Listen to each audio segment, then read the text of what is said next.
Step right up, Conway Twitty's brand new album, I Love You More Today. Step right up, get Conway Twitty's brand new album.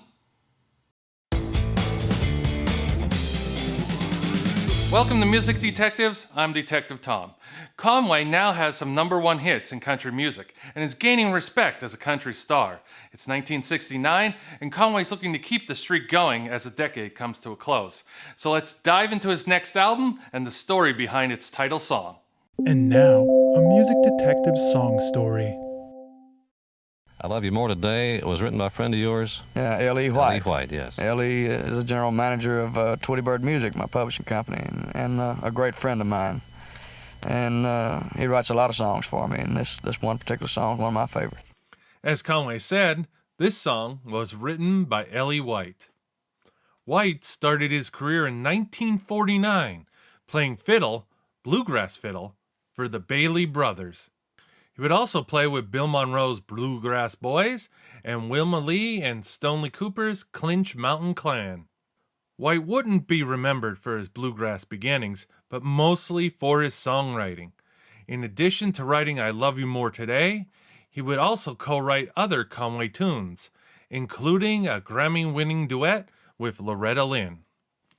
Later, as Conway mentioned, he would establish and run Conway's publishing companies, Hello Darlin' Music and Twitty Bird Music.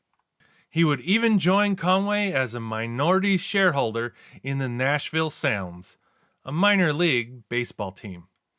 In 1977, he would go on to make the charts himself, along with Lola Jean Dillon with the songs Home Sweet Home and You're the Reason Our Kids Are Ugly. He was also the father of Michael White. Michael would have a top 40 hit with Professional Fool in 1992. Check it out when you have a chance. More recently, Michael would follow in his father's footsteps when he co-wrote Blake Shelton's The Baby and Michael Ray's Kiss You in the Morning, both getting to the top of the charts. Now, speaking of the charts, were the chart gods kind to I Love You More Today? Let's find out. As soon as it appeared, Billboard had it predicted to reach the top 20. It would also impress Cashbox. They would make it one of their picks of the week. On May 10th, 1969, I Love You More Today would start its journey on the Billboard charts at number 56. A week later, it would appear for the first time on Cashbox at number 45 and also get onto the Record World chart at number 67.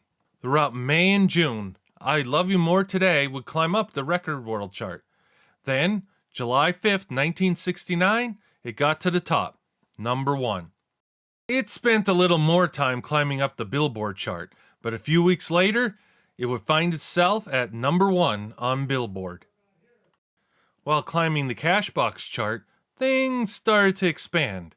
The chart went from 50 to 60 near the end of July 1969. Also happening around this time, on July 20th, 1969, Neil Armstrong and Buzz Aldrin became the first men on the surface of the moon.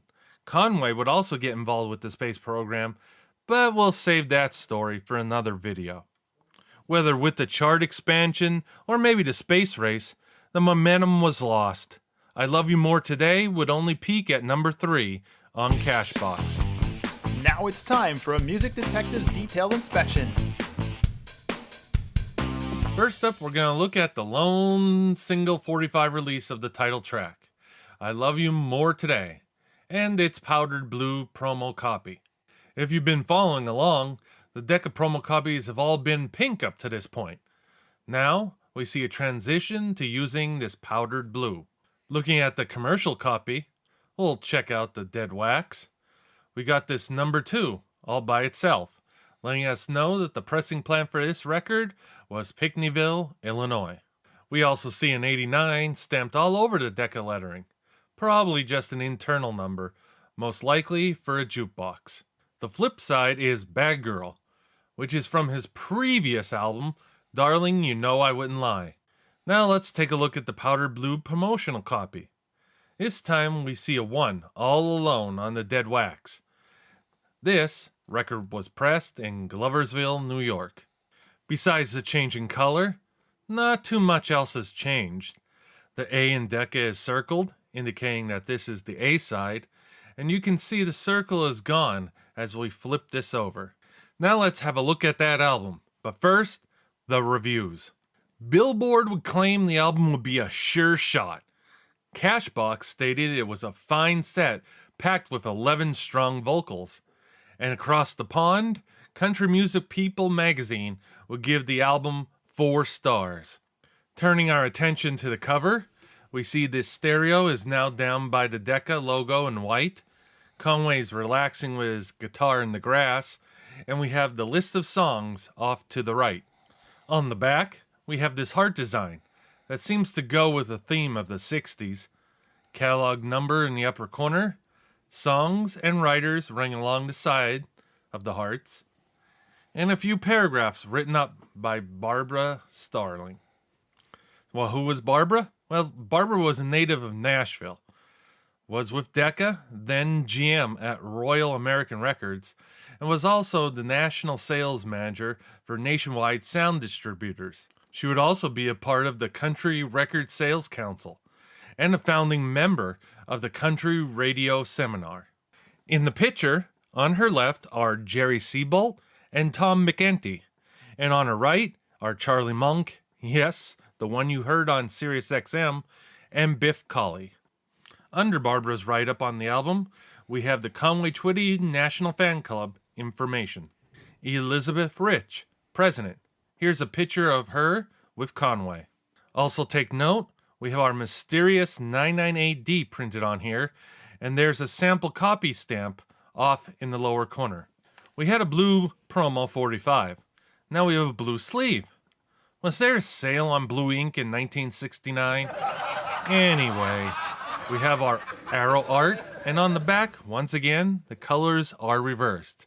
So let's take a look at the record and see what we got. Beautiful. This record and label look in very, very good condition. And there's the 2 for Pickneyville. First song up on this side? Well, it's a familiar tune if you were listening to Conway in his rock days. Star Spangled Heaven gets re-recorded for this country album. Up next is The Games People Play, written by Joe South, who released the song in 1968 on his album Introspect. The song would win a Grammy for Song of the Year in 1970. Song number 3 on side 1 is The Bottle in the Hand is Much Stronger Than the Man, written by Roy Mack. Crazy Arms is a Ray Price classic and his first number 1 hit. The song was published by Ralph Mooney and Charles Seals. Now, Mooney was a pedal steel guitar player on records for Waylon Jennings and Wynn Stewart, and a member of Merle Haggard's Strangers. In 2012, research showed that an unknown songwriter from Kentucky, Paul Gilly, likely wrote the lyrics and sold them to Mooney. The last song on this side is Johnny Be Good, written by the legendary Chuck Berry. Chuck's song would wind up on the Voyager spacecraft. It's included on the golden record it's carrying.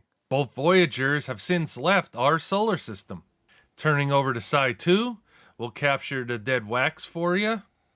There you go. Side 2 starts off with an interesting selection, Proud Mary.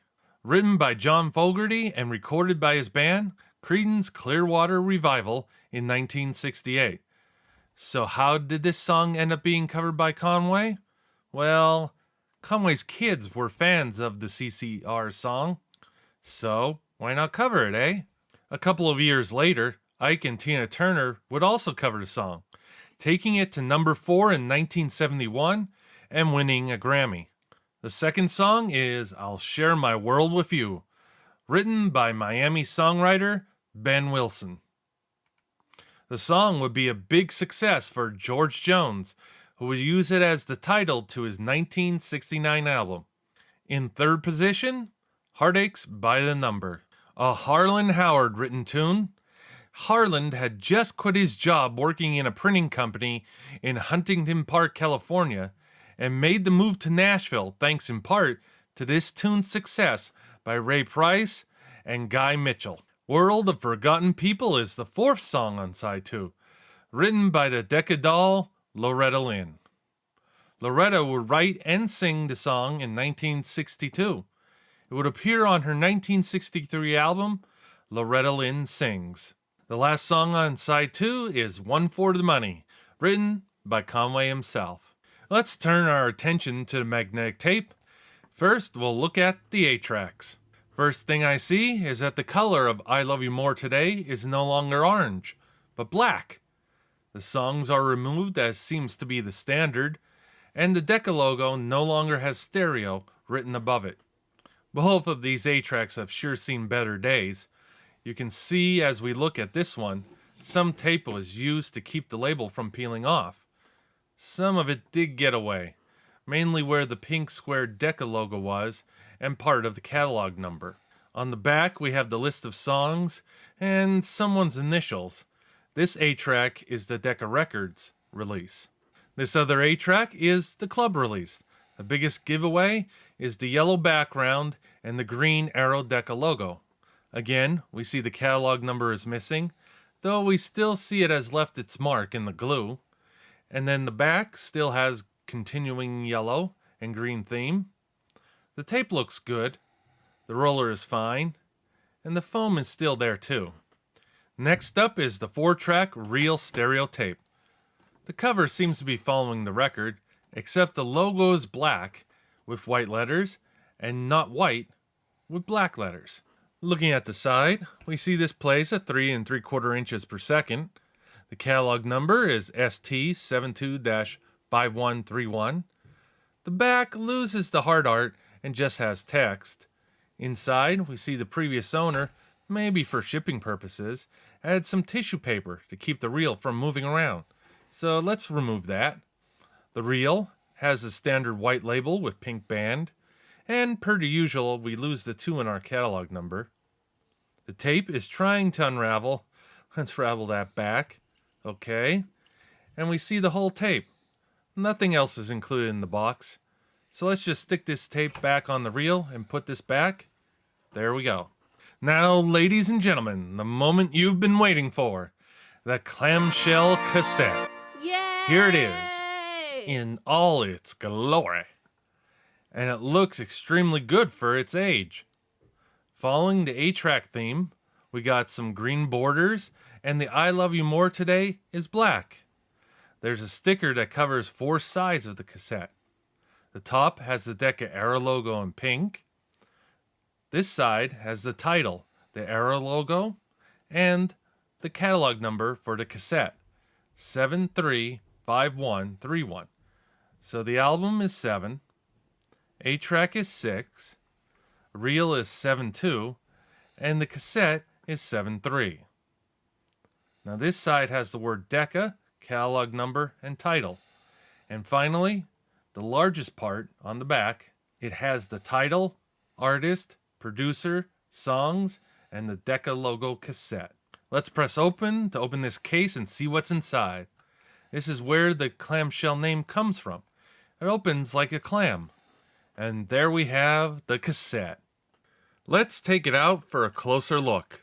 First thing you'll notice is they keep the rainbow theme going here in the middle of the label. The label is a sticker, not like later on in the 80s when the text will be printed directly on the plastic. The technology just isn't there yet. Made in the USA is molded into the top right of the cassette. We got the side number and the songs. Flipping over, we once again have the stick-on label with songs. To put the cassette back in, you see the case has some forks to hold the cassette reels on the top, and on the part where the cassette lies, we have some extra plastic to allow the cassette to lay flat. You can see it's pretty easy to hit this plastic. Just elevate the cassette a bit and drop it in. Nice. And we just press it closed so it spans back together. What an amazing piece of music history. Don't forget, Montgomery Ward is having their grand opening record sale one day only. But if you miss it, you can always stop at stands at the Southfield Plaza. They're open till 9 through Christmas. That's it for this episode. If you haven't done so, subscribe. Also, check us out on Instagram and Twitter. Just search for Music Detectives Show.